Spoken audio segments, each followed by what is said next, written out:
Hi, I'm Gareth Kane, and welcome to the Net Zero Business Podcast. Today, I'm delighted to be joined by Emily Coon, Sustainability Manager at Austell Brewery. She brings together two of my favourite things, sustainability and beer, so this is a particularly warm welcome to the podcast, Emily. Thank you very much for having me. Okay, we ask all our guests this question to start off with, to get to know you. How did you first get started in sustainability? I think probably quite a lot of people will agree with me if they've ended up on this trajectory, but I did not follow a perfectly planned path. It wasn't what I'd always wanted to do. I think growing up every year, I picked something different. Actress, archaeologist, pathologist, accountant, you name it. I really flip-flopped. And you know what? I've actually never been very honest in an interview scenario about how I ended up choosing sustainability. And that's just because it's always been in a written format and I wasn't sure how it would translate. But I think I can probably elaborate in this setting because it is audio. And I've always said that the reason was because I grew up on a farm in Cornwall and I spent my childhood outdoors and I saw firsthand how dependent businesses are on healthy natural systems. And I really watched my family deal with the consequences of a changing planet, a changing climate. And all of that is very, very true. But the bit that I leave out is the fact that actually when I was 19, I had an eating disorder called anorexia. So it was around the time when everyone was jumping on this trend where they were going vegan for the planet. Mm-hmm. And I went vegan for restriction, not the best reason to do it, but I really swatted up in all things food and sustainability, and what started out as a really unhealthy diet choice became the thing that has completely shaped my life for actually like the last 10 years. And I still have a largely plant-based diet, but it's no longer a lie when I say that it's for the planet. Yeah, that's very interesting that experience led you on, because a lot of people, follow veganism for animal welfare reasons. Yeah. But it was sort of the carbon footprint of your food Yeah. as well?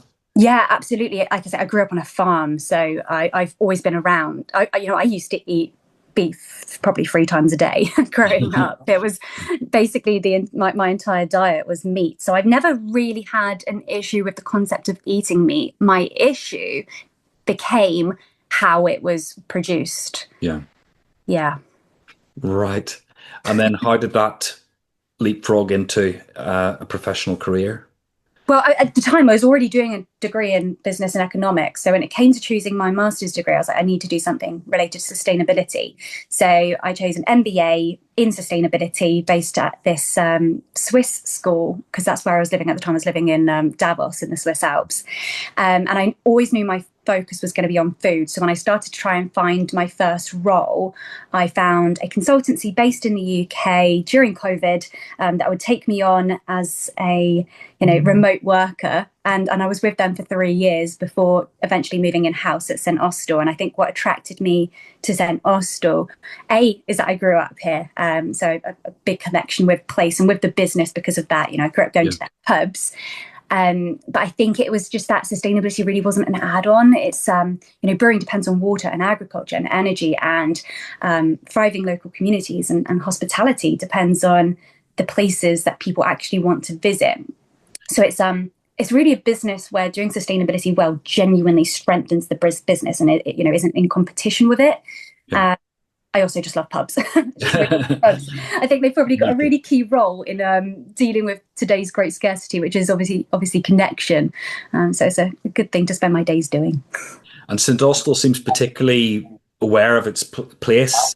I get the impression it's very sort of locally based, and they're not looking to take over the country. It's very much a Southwest England thing. Is that correct? Absolutely. Very located in place and provenance. 175 years old this year, and sticking with the Southwest as far as I'm aware. So tell us about the company. What does it do, and what scope does it cover? Yeah, it's a really complex business, actually. I think we're one of only 2 in the UK that do all 3 arms, including wholesale, brewing, and pubs with inns. Yeah. So I hope I'm getting the number right, but it's around 165 pubs within our estate. 45 of them are managed. The rest of them are leased and tenanted. We have 5 depots, 2 breweries, and we have a 95% investment in Harbour Brewing, which is locally based in Bodmin. So almost 3 breweries. Yeah. It's quite massive, and we like I say wholesale. We do all our own logistics, have our own distribution fleet. It's a complex supply chain, quite big. Yeah, absolutely. And what are the material issues? What are the big issues you have to manage across that whole Yeah. group? Well, carbon's very important, but if we only focus on carbon, we're definitely missing the bigger picture. I think, actually, I would argue at the moment, several in the sector probably have a bit of carbon tunnel vision, which is a problem, but that's another conversation. Pubs and breweries, water is fundamental. So without good quality water, you simply don't have beer, and that would be very sad indeed. Agriculture is another major issue. We rely on very resilient supply chains for barley, for hops, and for our food ingredients that go into our pubs. And all of them are increasingly affected by climate change. We're already noticing that hit our operational reality.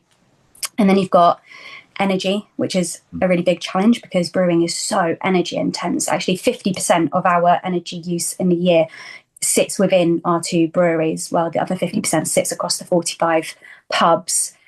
And then you've got packaging. So that is a really big focus, particularly glass, just because it has one of the largest embodied carbon impacts in our value chain. And then probably wouldn't be a conversation with me if I didn't mention people. I think hospitality it's fundamentally a people business.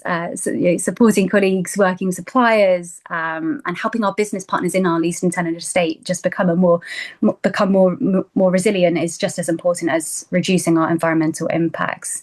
I think one of the biggest shifts probably happening in sustainability is recognizing that environmental, social, and commercial outcomes aren't competing priorities, but they're increasingly the same conversation. Yeah. And I sort of inferring from that that the people who lease the pubs are you're sort of having to almost engage with them on a voluntary basis, or does Yeah. law still put contractual requirements on them from a sustainability point of view? So we don't. We do have something called a Sustainable Partner Charter, which essentially requests that they align with the principles of crafting a brighter future, but we don't mandate it. My approach generally isn't to mandate everything. I try to lead with influence over authority, and I want people to be doing it because they know it's what they should be doing, a for the planet, but also for their business, for a resilient, more efficient way of working. So we don't mandate it, and it is probably the most challenging aspect of my job. We're talking about quite a lot of people who are generally focused on keeping the lights on and delivering a really great service and product, and sometimes don't feel like they have the capacity or the knowledge to do the work here. But they sit on our scope 3 and make up 22% of our total carbon footprint. So, if we're going to hit net zero, we're going to have to make that relationship work. But yes, it is voluntary and we don't have a lot of control. So you mentioned net zero. What targets have you set? We're currently working with a company called Zeviro on our transition plan and resetting our targets, actually. So when I joined the business, we'd said net zero by 2040 for the entire value chain. And when I got in, I was having a look at the data that we did have access to alongside business growth, macro factors, and my brain went, I don't actually know that 2040 feels very realistic for the business within, especially in today's context. I'm talking commercially speaking. So we are reviewing all of that, trying to get a lot better data, and we've managed to do that significantly over the last sort of 18 months. But working with Zeviro, they have developed like a very scary to look at Excel spreadsheet that I'm highly attracted to, that sort of showcases what feels very achievable now. And I think we're going to be looking at a 2049 target, because I'd still like to set something that precedes 2050. But also want to be pragmatic at the same time. Yeah, I think that's quite a general move. Is this a lot of the early net zero targets were set almost arbitrarily, and it was almost, well, they're doing 2050, so we're going to do 2040, we're going to do 2030, and would it be, I don't want to put words into your mouth, but is it fair to say that that sort of reality check is that not everything's under your control? So there's an awful lot of other change that has to happen in order for your net Yeah. zero target to be met. Would that be correct? Yeah, absolutely. Absolutely. I think what we've seen in the macro environment is not a level of innovation that we would have anticipated at this point throughout the decade, back in 2020. I think Yeah. that's when those targets were initially set. And I think we did it as a business because we were founding members of something called the Zero Carbon Forum. I don't know if you know who those guys are, but they focus on brewing, pub, hospitality sector decarbonisation. And they set 2040. So we went, well, we've kind of got to align, but didn't really account for the fact that we weren't comparing apples with apples. We were very different from a lot of others who might have been more able to set those targets realistically. And yeah, I actually, yeah, you're right. A lot of it isn't in our control, but it actually scope 1 and 2 are really huge for us in brewing. I'll be honest, we part of our scope 1 is a kerosene boiler at our head office, and just switching that is a really major investment. So there's a lot of complexity for the 90%, which is scope 3, but there's actually still quite a lot of complexity with scope 1 and 2 that maybe others wouldn't quite experience. Yeah. Absolutely. Well, I think it does. I think that does come across in other places as well. Those figures don't sound extraordinary No. compared to other organizations, put it that way. Yeah, And so I mean, there's another brewing company, another pub company rather, that are doing a really incredible job at electrification, yeah, specifically with pub kitchens. And I'd love for us to be sort of going as fast as they are, but they are based up the line. We're in Cornwall, and the grid capacity just doesn't quite allow for rapid electrification. So I think only two of our pubs out of the 45 managed currently have electric kitchens, and I think battery power will change that significantly. It's going to enable us to make that shift, but it's taken time. And yeah, I think we noticed that infrastructurally that it's a challenge based on location as well. is that just electrification of the kitchens, or is that heating and everything? Oh, that would be everything, but Yeah. it's kitchen electrification that I'm like most worried about, because that's where the hotspot is for energy usage within sites. Yeah, because normally when we think about issues with grid connections for electrification, we're thinking about major energy intensive manufacturers rather than a pub. Yeah, So it's interesting that issue is this in certain parts of the country is yeah, the same. yeah, absolutely. Yeah, we have an episode coming up on that very topic. Oh, do you? Oh, make And then sure. it'll actually be up next week. I'm quite excited about it because it's a very interesting one. Oh, sorry, I said next week. Of course, it'll be up by the time this one goes By up. the time, I brilliant. might Well, I'll have to make sure. edit that bit slightly. I might have to cut that one out. And am I right? I was having a quick peruse through your website that you are working on science-based targets at present, setting that. Is that part of this process of the new net zero target? Actually, it's been a big conversation this year. We will set targets that align with Yeah. SBTI, sorry, Science Based Target Initiative. I shouldn't speak in acronyms, but I think where we are at is, if we don't have to spend £20,000, which is the realistic cost to submit, then we're not going to do that until we absolutely have to. I think there's going to come a time when our customers demand it. We work with some big retailers, the likes of Tesco, Sainsbury's, who are, that they're relying on their suppliers like us to align with a science-based pathway to make sure that they deliver on their own goals, which is totally fair. So I fully expect there to come a time where we are essentially mandated to do it. But the business context is changing quite a lot. We are in a significantly changing world. I don't necessarily think it's a smart thing to spend £20,000 on setting targets that we might have to frequently update when things do what they do, and that is change, because it's going to cost us quite a bit of money to rebaseline every time we have to do that. So there will come a time, but for now, I think the focus is on making sure that we've set targets that are realistic, achievable, and that do align with a science-based pathway. Yeah. Yeah. Because I was just thinking then what you were talking about 2040 or 2049. Yeah, If you're aligned to SBTs, it'll the be 20. big cuts are still front loaded. Yeah, Yeah. yes, absolutely, absolutely. Right. I'll see what that looks like in the next couple of weeks, because the first sort of final iteration of our decarbonisation plan next week, which is exciting. Yeah. So what projects or things that you've done so far, that's looking forwards if we're looking at what you've achieved to date, what are you most proud of? Um, it would probably have to be the strategy, because obviously we built and launched something really strong and really progressive for a 175-year-old heritage business, and that feels Yeah. pretty great. So it's called Crafting a Brighter Future. It's a long-term strategy that spans the next 15 years, comes with the very typical 3 pillars. Each of those has 4 priority areas, and those are underpinned by 80 KPIs that sort of span short, medium, and long-term interim targets over the next 15-year period. So it sounds really intense, and I would tell you what those targets are, but we'd be here a really long time. But that strategy, like alone, has been really fantastic, because when we got it, when I joined the business, it was a case of establishing what the ambition was for Yeah. us in terms of sustainability, and I think the strategy didn't, exceeded on that, because we said we were going to be fast followers globally, but leaders locally.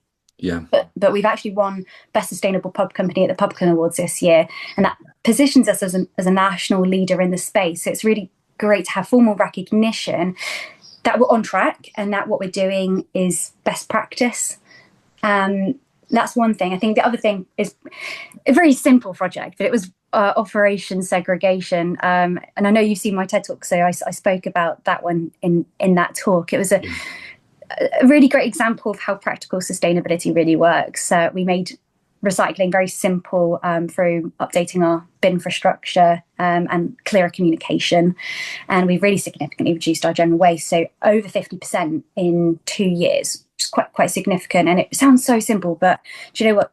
Changing behaviour at scale never is. And it's definitely not perfect, but we've definitely made a big difference. We've saved over 60 grand a year by just switching the stream that we put our waste in, which is really powerful. And that one did also win an award for excellence in waste management. I think it was at the Green Awards, which is really nice to see. What impact do you think awards have on the business? Do you find it galvanizes people, or there's always the risk that some people might see it as tick, job done?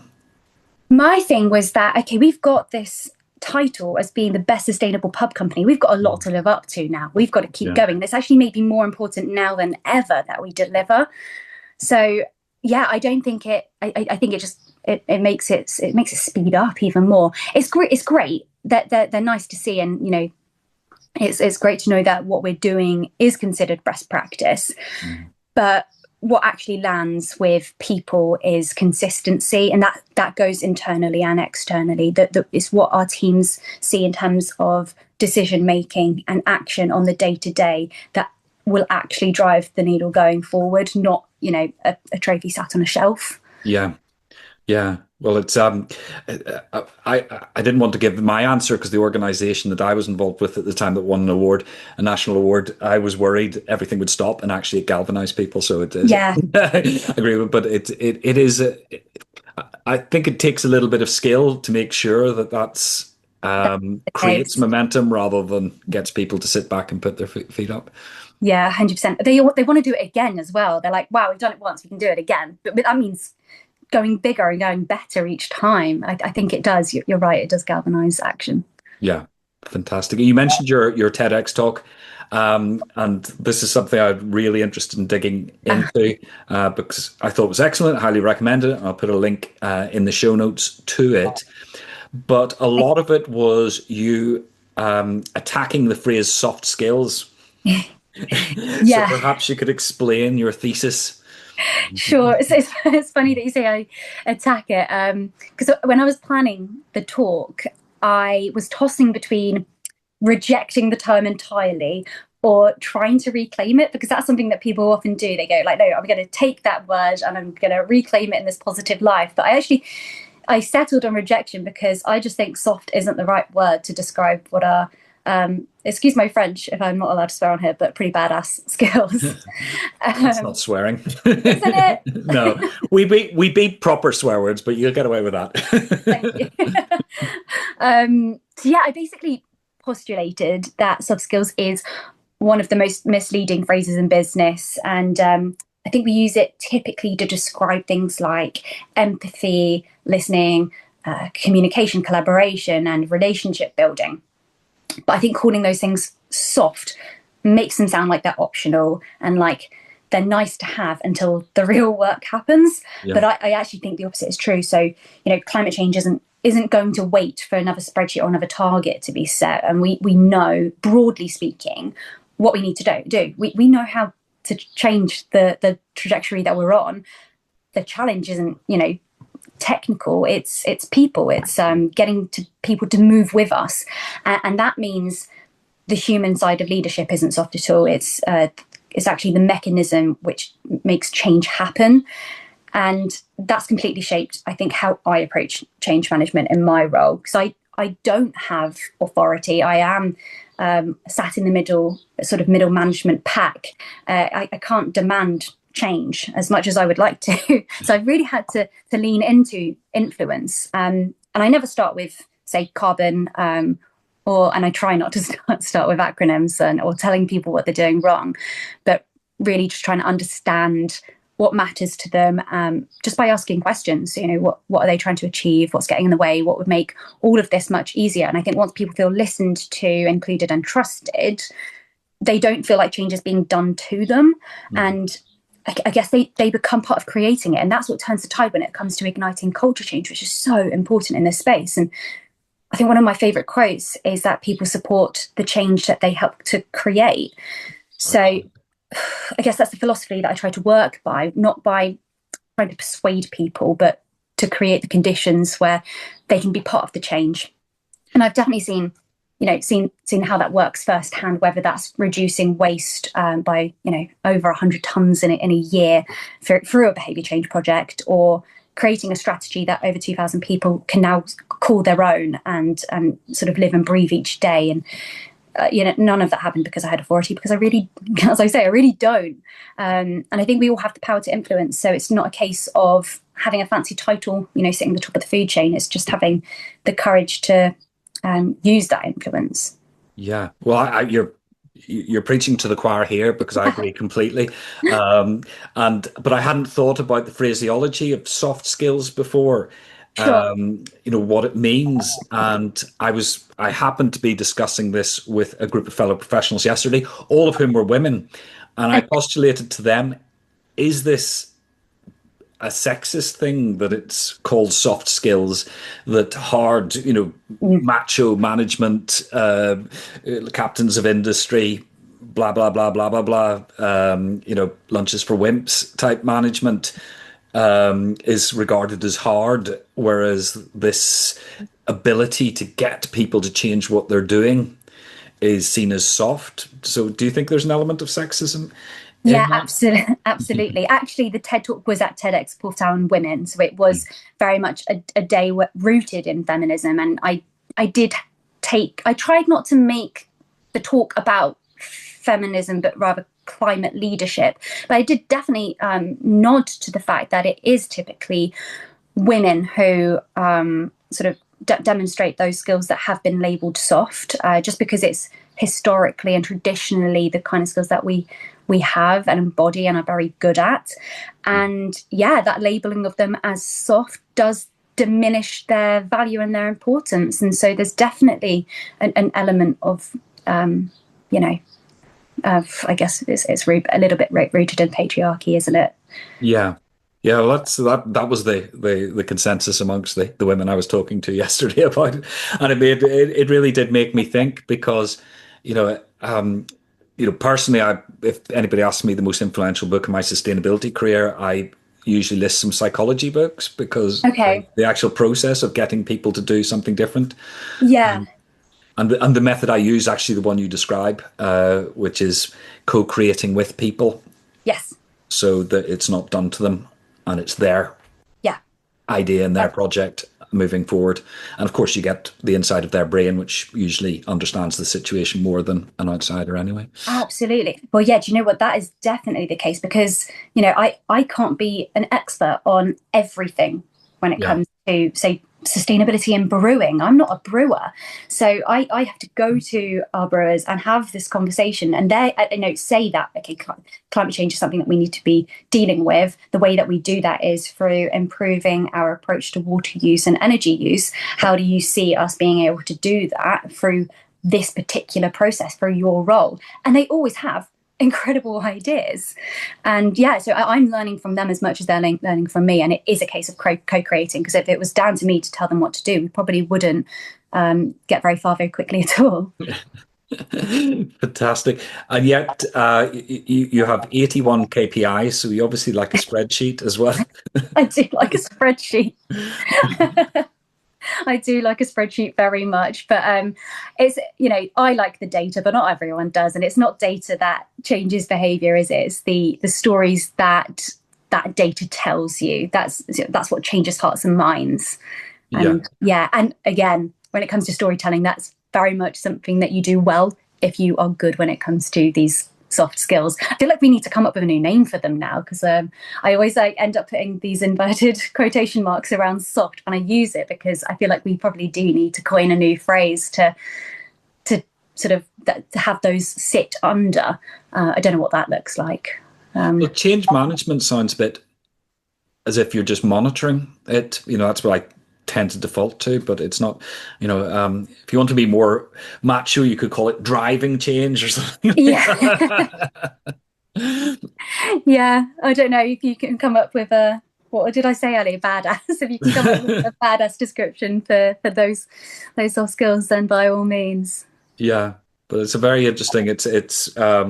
I always take something away from from all these interviews, and that's definitely the thing I took away from it. Even though I realized by watching the TEDx talk, and as I said before, I really do recommend it, and I'll put the link in the. Oh, thank you very much. Appreciate that. Quite all right. It's credit where credit's due. So, apart from the strategy and the targets and all the mechanics of it, do you have anything exciting in the pipeline in terms of projects? Yeah, do you know what? At the beginning of the year, I said that I was going to focus on depth over breadth. And that should have been exactly what happened, but it really wasn't. The list is long for this year. Yeah. But the key things, absolutely that transition plan. We've really improved our carbon data quite significantly over the last 18 months. It takes a lot of effort, but we're getting there. And I'm really excited to see that come through. We're doing our first ever materiality assessment next week. I'm bringing quite a lot of the leadership team together to sit down for a day and figure out what that looks like. And that'll be, again, we're using the same partners who are working on our transition plan. So they've got a really good understanding of the business. I'm quite excited to do that as well. We've got our first ever sustainability week coming up in October. So there's a whole week dedicated to sustainability at Austell Brewery, and we're trying to do really fun things across the entire business so that everyone is involved. I've got the marketing team, because I'm based in the marketing team, going to somewhere called Kabila, which is the largest temperate rainforest in the UK, and we're going to be doing some nature restorations work for a day, because we all get a volunteer day every year. We've got so much going on. We're going to bring lots of suppliers together in the state of a forum at one of our pubs to discuss Scope 3 challenges like menu design, logistics and distribution, and packaging is the other one. So three key things. And I think when we say that we are a leader locally, we've really tried to figure out what that actually means, because I don't know if you know this, but Cornwall is the largest home to B Corps in the UK outside of London. But we're not. I didn't. Yeah, it's amazing. Honestly, got some incredible businesses down here. Whether that's St Evil Candles or St U Eggs, and we work with St U Eggs. They supply our eggs. But yeah, amazing businesses. And I just thought, okay, well, how can we be a leader locally in such amazing company? And that's I sort of landed on it being our role is as a convener and as a collaborator, because we're so big. We are the biggest private family business in the Southwest, so that just gives us this amazing scale to drive change locally. So that's how we're leading, and hopefully that day will be will be really positive. Yeah. What else have we got? So I guess supplier engagement. So for the first time ever, we've done a supplier engagement survey to really capture a baseline. What are our suppliers working on, and figure out where some improvement might be needed. And we're going to build a full engagement strategy off the back of that, which will be interesting because I think typically you see compliance play a big part of supplier engagement. And I understand that. And I think to a degree it has its place.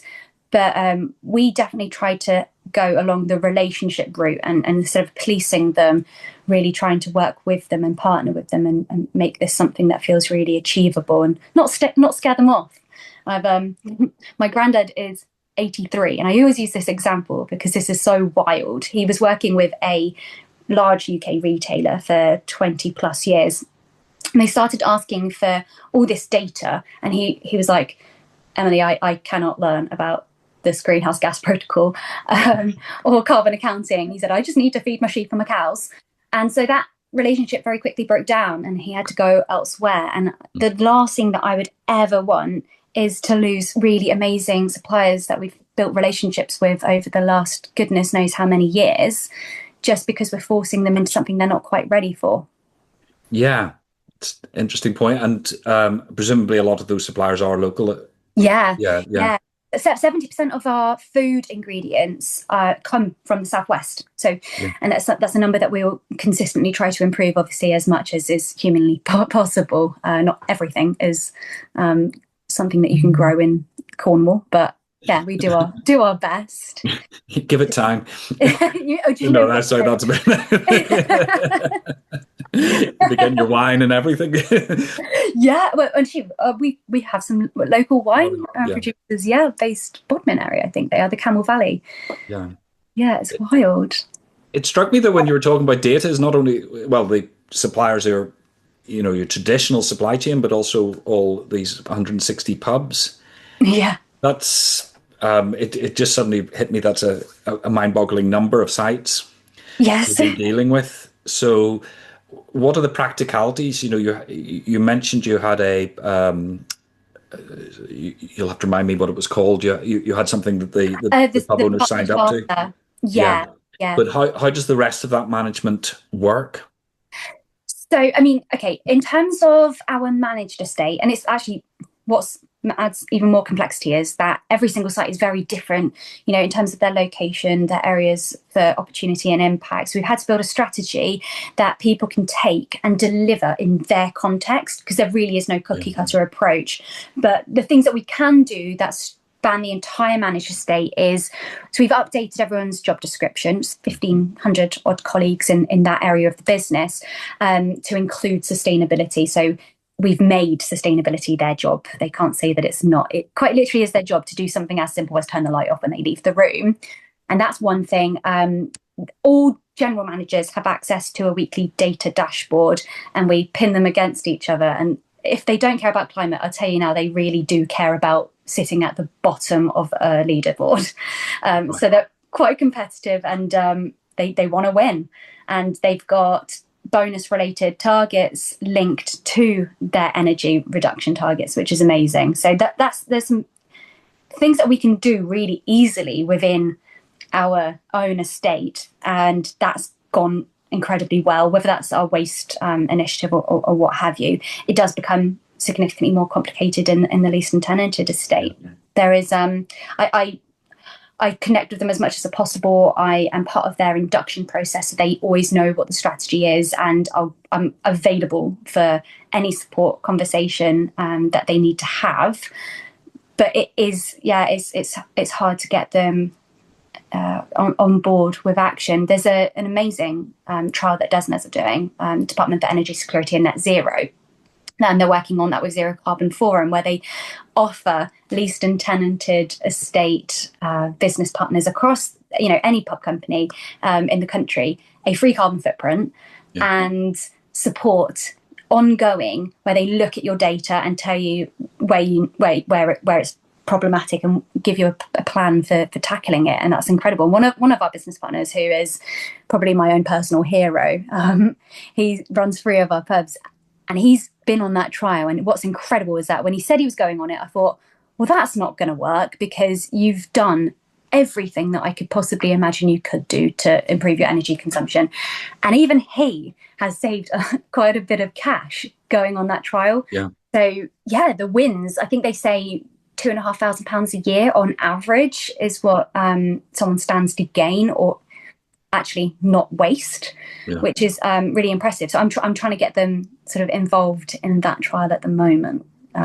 Yeah. I was just thinking when you talked about the leaderboard and an element of gamification, because it becomes a competition, although you did Course. mention there was a bonus, there was a financial incentive as well. Yes, there is. But is there scope to extend that across the leased pubs as well, or is that?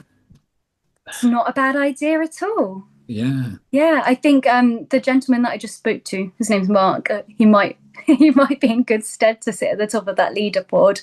Unless there are some people doing really, I think that it's definitely not just him. There are some really amazing people in that state definitely working on this because I think, fundamentally, sustainability is efficiency, isn't it? That if you're doing it, you will probably saving money because you're reducing your energy usage. And a lot of them are working on that, working on cutting food waste, working on cutting water usage, etc., etc., etc. Maybe not measuring it directly, but they're definitely working on it and doing some great things. I just need to become more aware of it. Well, again, that you got we talked about you getting the prize, the award, and that being a thing. So, it was just a thought that it could cascade down through to those police pubs that, Absolutely. you didn't want to use a stick, so a carrot might be. Very valid. I'll have a conversation with our BDMs. So, this is me talking now rather than you, which isn't really the point of the podcast, but it was just an idea that came into my head. Any idea and any advice, always. I suppose this is almost this is your life question, but if you were moving on to a different job and you were handing over to successor, what advice would you give them? It'll probably sound really odd, but don't make sustainability about sustainability. Spend time listening and learning about how the business really works because, boy, it is really complex. And build relationships before you need them and make a lot of friends because that will make your job a whole lot easier. Don't chase perfect data before taking action because as much as our data is improving, it's not perfect and progress beats perfection. And in sustainability, perfect data is like a mythical creature, especially in a heritage business. So do your best with what you have and try to improve over time. What else? Remember that it's, you don't own sustainability. It has to become everyone's job. My boss doesn't like it when I say it, but I feel like I'm trying to work myself out of a job and make sure that everyone else can own it. So it's very much a decentralization of the function, working myself into redundancy, I say, but yeah, she'll tell me off for saying that. And then celebrate the wins because this can feel like this endless list of problems, and it is a never-ending journey. So I think, recognizing progress keeps people motivated, and if people feel like they're making a difference, they will keep going. And we've got some really great data to look at from the last year, whether that's cutting our carbon footprint by over 25%. That's huge in 1 year. So celebrating little wins along the way, to keep you happy. I'm going to ask a question, and and if you're not happy answering it, then feel free to say I'm not happy answering it. Sure. When we started, you said that one of the triggers for you getting involved in sustainability was your eating disorder. If you could go back to the 19-year-old you, yes, would you say everything's going to be all right now? Given what you've goodness. achieved?